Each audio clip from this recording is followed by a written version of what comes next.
With the disappointing second round playoff loss to the Washington Commanders, a rough performance from Jared Goff, and major changes is looming. The big question is Detroit's Super Bowl window already closing or has it already slammed shut? Today we're going to break down everything surrounding the Detroit Lions, from coaching departures, the roster uncertainty, to free agency, draft capital, and growing competition in the NFC North. Let's take a deep dive into what this all means for Detroit's future. First problem Detroit is coaching departures, which might be a major setback for them. One of the biggest blows to the Lions this offseason has been the loss of both their offensive coordinator and defensive coordinator, Ben Johnson and Eric Glenn. Losing both coordinators in the same offseason is devastating for any team, especially when they played a crucial role in Detroit's rise as a contender. So why does this hurt them so much? Before injuries started piling up in the late season, the Detroit Lions were one of the most dominant teams in NFL on both sides of the ball. Even as injuries mounted, they continued to compete at a high level, and a big reason for that is their elite coaching staff. Ben Johnson transformed Detroit's offense into one of the league's best, maximizing the talents of Jared Goff, Amon-Ra St. Brown, and Jahmyr Gibbs. Meanwhile, Aaron Glenn revamped the defense, maximizing the best they can get after major injury setback. But it's not just Johnson and Glenn leaving. Detroit is also losing several key assistant coaches, including their passing game coordinator, defensive line coach, wide receivers coach, assistant quarterbacks coach, and tight ends coach. These are not minor losses. A well-coaching staff is often key to sustained success. In this much of a turnover, Detroit now faces a major challenge. Can they rebuild their staff without losing their identity?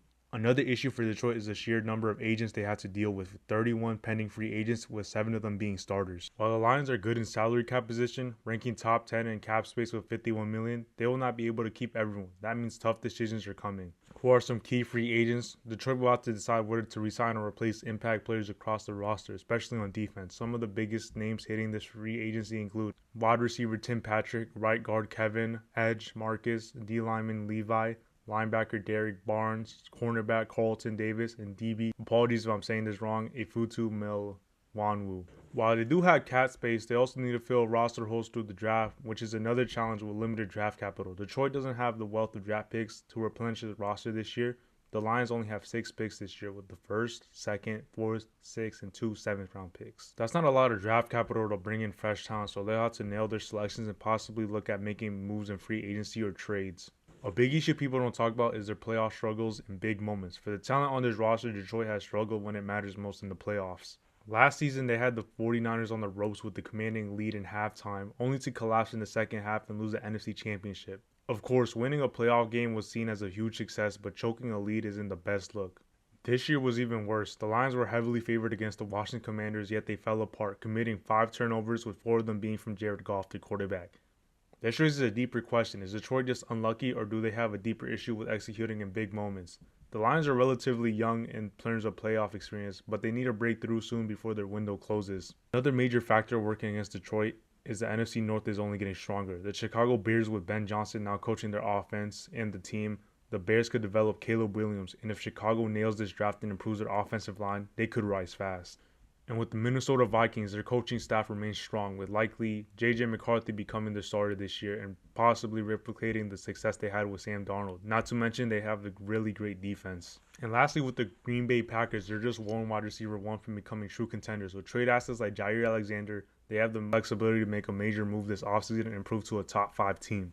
The NFC North is no longer a division Detroit could just walk through. Every team is improving, and if the Lions don't take a step forward, they could easily fall behind. The good news is that Detroit still has a really strong core. Despite all these challenges, there are still reasons for optimism. The Lions could easily have one of the most talented rosters in the NFL still, with key players returning from injuries, including some defensive standout like Aiden, McNeil, and Malcolm Rodriguez, etc. Detroit still has some fundamental pieces in Jahmyr Gibbs, one of the most explosive young backs in the league, who took off even more after David Montgomery was injured. Aiden Hutchinson, a game-changing pass rusher who before injury was probably 100% Defensive Player of the Year candidate. Penei Sewell, one of the best young offensive linemen who already has some All-Pros to his name. And Amon-Ra St. Brown, a superstar wide receiver who was an All-Pro last year. These players give Detroit a solid foundation to remain competitive, even as the team undergoes changes. So is Detroit's Super Bowl window closed? The short answer is no, but their best chance might have passed. Detroit is still one of the most talented teams in the NFC, but with coaching losses, free agency challenges, and stronger competition, the road to the Super Bowl just got a lot tougher. I still expect them to be a 9+ win team, but if they don't address their coaching staff and improve in high pressure moments, they could struggle to stay at the top of the NFC North. Final question to you guys is, what do you think? Will the Detroit Lions be better, worse, or be the same next season? Will they finally break through, or will they start to fall off? Let me know in the comments below, and if you enjoyed this breakdown, hit that like button and subscribe for more NFL content and sports in general. I'll see you on the next video. Bye.